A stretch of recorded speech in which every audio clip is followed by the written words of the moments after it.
and a professor at Kansas State. So there, KU. KU. Yeah. Don't get me started on KU. I want to tell you, I was going to mention this to the other UDPs the other night, but we are so much better than KU in every way. You guys have no idea. And we really are. Yes. And we're modest. Well, I guess. Dr. Strangelove. Probably many of you have seen the movie, the famous movie. And this is about that movie, but it's about much more than that movie, of course. So,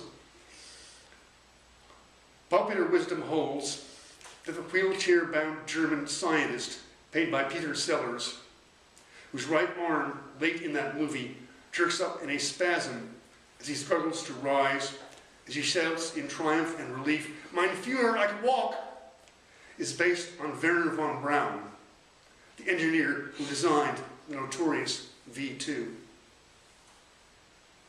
This is a poem about history, and the devil is in the details. Over Christmas vacation in 1998, at the Hasty Pudding Club in Cambridge, Massachusetts, we took to lunch Mrs. Singer, the Austrian lady who had been my art teacher in junior high over 45 years ago, while she was the wife of a pharmacist named Jaff Singer, whom she'd married in the Second World War when men were scarce in Minnesota.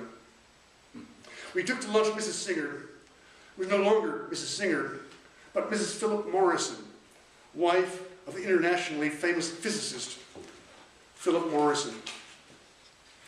Polio crippled, educated at Berkeley, Phil, under the spell of J. Robert Oppenheimer, had been the actual trigger man at Trinity. It was Mrs. Singer who, when I was in college, would try, in the continental manner, to mentor me sexually.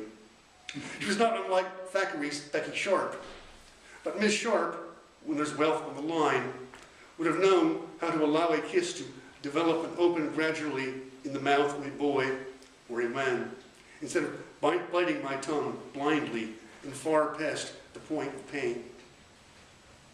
I remember the 3 years when my father, Alan, was working with Mrs. Singer on their best-selling book, Crystal Growing. She was the artist, a good one. She did the illustrations. She practically lived at our house.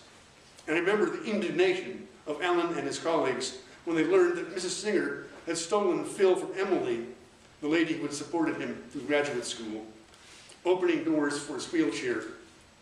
Maybe it's not the eyes that are the windows of the soul, but the kiss, said one colleague. The poor guy never had a chance. Dr. Strangelove would have been a composite of Edward Teller, the Hungarian, John von Neumann, the Austrian, the German Werner von Braun, and a polio-crippled American.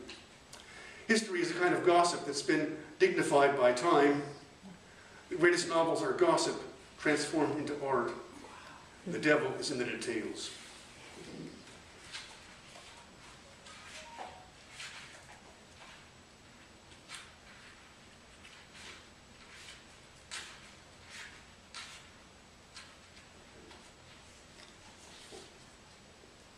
Ars Poetica, which means the art of poetry, as most of you probably know. You summon a story from your life, the incident which once, I'm beginning again. You summon a story from your life, the incident which once and irreversibly most changed you. It's humid, New Jersey, and you're 15, on the pitcher's mound, and the girls in the bleachers from Bernardsville are screeching at you, "Hey skinny, hey skinny," making you remember a cruel mantra. Skinny, the only thing worse than being fat is being skinny. And the comic strip, it was the Charles Atlas ad on the back of a Donald Duck comic book you had, where some poor kid, almost as skinny as you were, is sitting on the beach with his girlfriend, and a bully comes racing past them, kicking sand on them accidentally on purpose. And the skinny boy protests. The bully grins, "Shut up, you bag of bones." Now the girl has taken the bully's arm. The bully and the girl, she's beautiful, are walking away together. In part 2, the boy, who has taken the Atlas bodybuilding course, returns to the beach. The boy sports pectorals the size of trout. He punches the bully. Stars are filming around the bully's puss. The caption, "Here's a love tap from that bag of bones, remember?"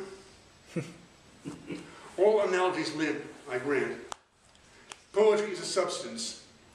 If the specific gravity of a substance equals the ratio of its weight to an equal volume of another substance, then poetry has specific gravity, one significantly greater than mere muscles, far, far greater than their sum. It can make a bully cry. Last poem. Cirrus, about cirrus clouds. And there's an epigraph. The natural fact is always the adequate symbol, which is what Ezra Pound famously said. Staring upward, studying the sky, I remember watching my son Zach toying with a tennis opponent, while in the 90-degree heat, tired of watching, I would think, boringly, keep your eye on the ball, the possible meanings of that.